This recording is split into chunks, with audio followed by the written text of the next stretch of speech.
Hi Aris, welcome. Tingnan natin kung ano yung mensahe sa'yo ngayong July. Be open-minded po, hindi po halos lahat makaresonate, kaya piliin nyo na lamang. And thank you nga po pala sa mga nag-subscribe, lalo na sa mga bumabalik. Marami pong salamat. Give me the message. Ano yung parating sa'yo ngayong July? Blessing, love, and career. Horse, meron ditong paglalakbay. May iba sa inyo meron travel or pwede rin sabihin may vacation. Meron ka ditong gustong maganap ngayong or nag-iisip ka dito na magbakasyon, magpahinga, mag-relax, mga ganun ba. So nakikita ko rin dito yung iba sa inyo, lahat ng in-effort mo, lahat ng pinagtrabahuhan mo ay magkakaroon dito ng magandang resulta. At patungo to sa tagumpay, okay? So meron ka ditong magaganap or meron ditong solid foundation na parating sa'yo. Kumbaga kung ano man yung mga hinihiling mo, mga pinapangarap mo, kailangan lang dito ay bigyan ng effort ay patungo to sa tagumpay, okay? Give me the message. Ano pa yung mensahe para kay Aries? Give me the message. Ano pa yung mensahe para kay Aries? Give me the message for Aries. Both, okay? Money or property. Kumbaga nakikitaan ko dito may paglago, may inheritance. Meron dito uulan ng biyaya, okay? So, pray.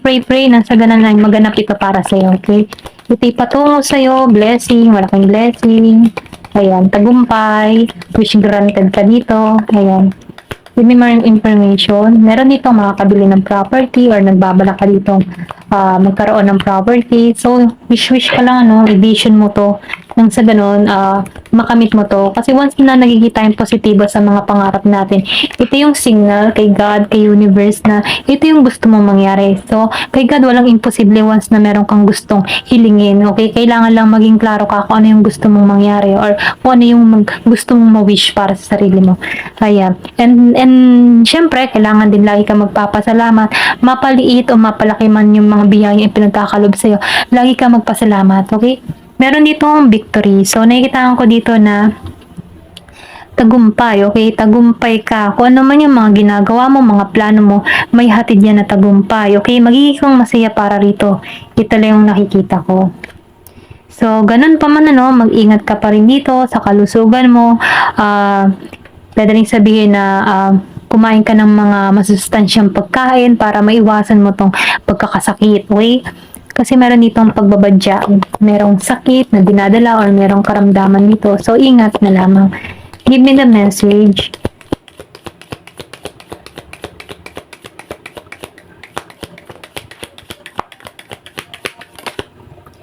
So, meron ditong Chairfield. So, nakikita ko rito, meron ditong papasok sa buhay mo.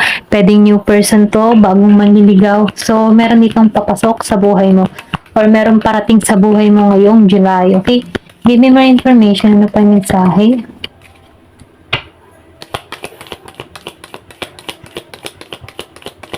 Give me the message.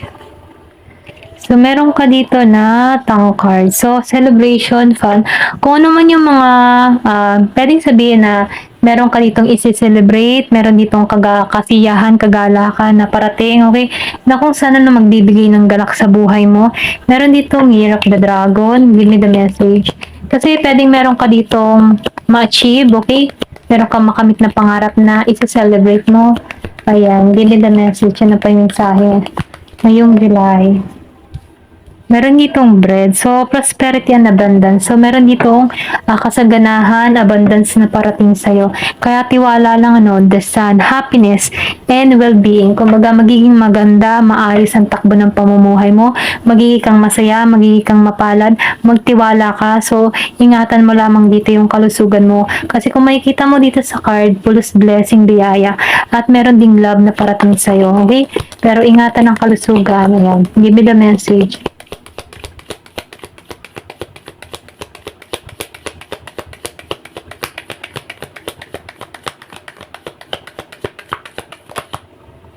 So, meron ditong eagle, triumph over troubles. Kumbaga, lahat ng mga pagsubok, mga obstacle, okay, na humaharang sa'yo, mapagtatagumpayan mo to. Okay, kumbaga, kahit anong gawin ng mga obstacle na to, or meron mas sumasalungat sa mga gusto mo, tagumpay ka pa rin dito, okay? Give me the message. So, meron ditong valley. So, nakikita ko dito na meron kang malalim na lakas, ano? May malalim ka na katatagan. Kumbaga, kaya mong i-handle ang iyong sitwasyon, okay? Meron ditong kasiguraduhan na magtatagumpay ka kung ano man yung gusto mong mangyari sa buhay mo. Tagumpay. Give me my information. Ano pa yung mensahe?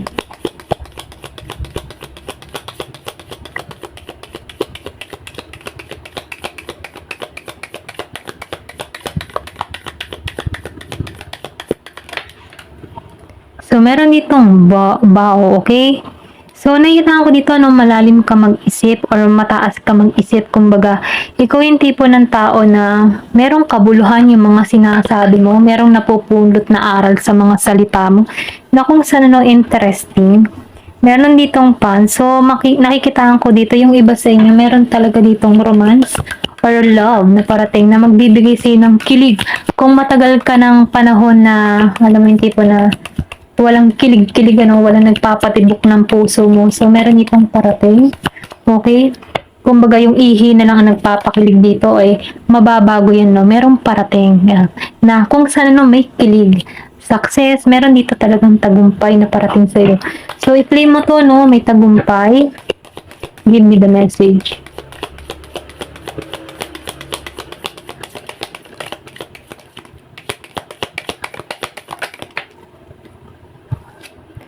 Turkey, someone someone is behaving stupidly. Meron ka ditong tao sa paligid mo na kumikilos ng katangahan, kalokohan, ano, or pwede rin sabihin sumasalbahe, okay? So, iwasan mo na lang to, no? So, meron ka ditong wish na matutupad. Ayan. Meron ditong stupid na tao na gumagawa ng mga kung ano na sa'yo, okay? Ayan.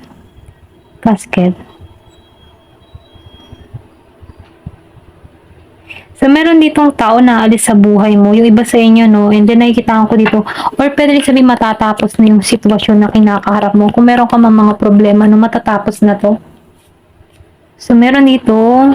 Nakikita ko dito yung iba sa inyo may paglalakbay na gagawin. Kumbaga, masusubukan dito yung physical at mental mo. Pwedeng meron dito nagbabalak mga ibang bansa. Okay? Meron ditong parating sa'yo. Na kung saan, no? Nakikita ko dito na masusubukan ng iyong katatagan, okay? Pero ganun pa man, ano, once na nag-a-abroad kasi, kailangan mo dyan ay ang kumapit sa Diyos, manampalataya ka na bigyan ka ng katatagan, okay? Bigyan ka ng lakas ng kalooban. Saan man ikaw mapuntay, laging ligtas, ayan. Give me the message. Ano pa yung mensahe? Lagi kang sasamahan, okay? Ganun. So, magdadasal, pag ikay naglalakbay, pray. Ilayo sa anumang uri ng kapahamakan. Ayan. Give me the message. Ano pa yung mensahe?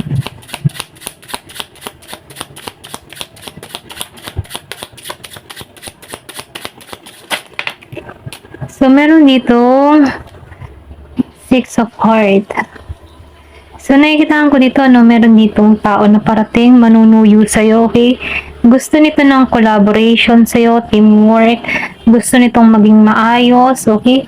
So, nakikita ko dito, meron kayong issue ng tao nito. I think past person mo to. Kumbaga, no, kinat mo to sa buhay mo. Pero, ganun pa man gusto nito ng collaboration. Meron tong offer or meron tong iaalok sa'yo. Kasi itong tao na to, nakikita ko, hindi pa to nakaka-moving on sa sitwasyon sa'yo, okay? Pero, ganun pa man, ano, nagiging itong matalino, okay? Logic siyang mag-isip dito. Hindi to basta-basta nakilos ng hindi niya pinagpaplanuhan. Ito lang nafe-feel ko. Ayan, kung meron ka man ditong person na Gemini, Aquarius, and Libra, and Virgo, Capricorn, Taurus, and Scorpio, Cancer, and Pisces. Give me the message. Ano pa yung mensahe? So, nakikita ko dito, no, meron ditong tagumpay na parating. Yung iba sa inyo, merong malaking perang parating. Pwedeng meron kang iniintay na pera, okay? Meron dito, swerte, biyaya, abundance, kasaganahan na parating sa'yo. Okay? So, meron dito, three of Spilo. Nakikita ko din dito, no, nakaranas ka ng kabiguan, pain, okay? Or pwede rin sabihin na natanggalan mo na to, okay? Kumbaga, no, nakahilit ka sa sitwasyon na nagbigay ng pasakit sa'yo. So, nakikita ko dito yung tagumpay mo. Kung madalas mo makita ang 333, meron tong pahiwatig sa'yo, okay? Na kung saan, ano, ginagabayan ka dito, and then nakikita ko rin dito ng pagbabago. So, So, meron dito, parating sa buhay mo. Kung meron mang umalis sa buhay mo, may parating na bago sa'yo. Na kung saan magbibigay ito ng masaya. Masayang pakiramdam, okay? So, meron dito ang King of Heart. So, nakita ko dito, meron kang ma-attract dito na tao na Scorpio, Cancer, and Pisces. Ayan. So, itong tao na ito yung mapagmahal, mapag-aruga, family-oriented. Ito lang yung nafe-feel ko sa tao na ito. Mabuti, kind-hearted, ganyan. Give me the message. Ano pa yung mensahe? So, nakikita ko rin dito, no?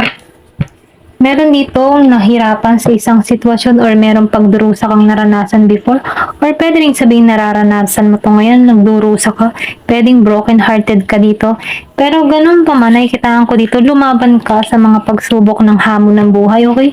Kumbaga, no, nahanap mo yung balance, or pwede rin sabihin time to heal, okay? Binibigyan ka dito ng oras para maghilom yung sugat mo dito. Ito lang yung nakikita ko, pero pwede rin sabihin, ano, itong tao nito dumating sa buhay mo para tumulong kung paano hihilumin yung sugat sa puso mo, okay? Ito lang yung nakikita ko. Pero ganun pa man, ano, nakikita ko dito yung katapangan mo, katatagan mo. Hindi ka nawawala ng pag-asa. Kumbaga, kahit baga maraming mga pagsubok kang kinaharap dito, tumatayo ka dito sa Nine of Flower, okay?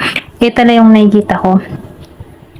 Hindi ka madaling sumuko. Tumatayo ka hanggat maaari. Kumbaga, nilalampasan mo or kaya mo tong harapin ng may lakas at tapang na loob.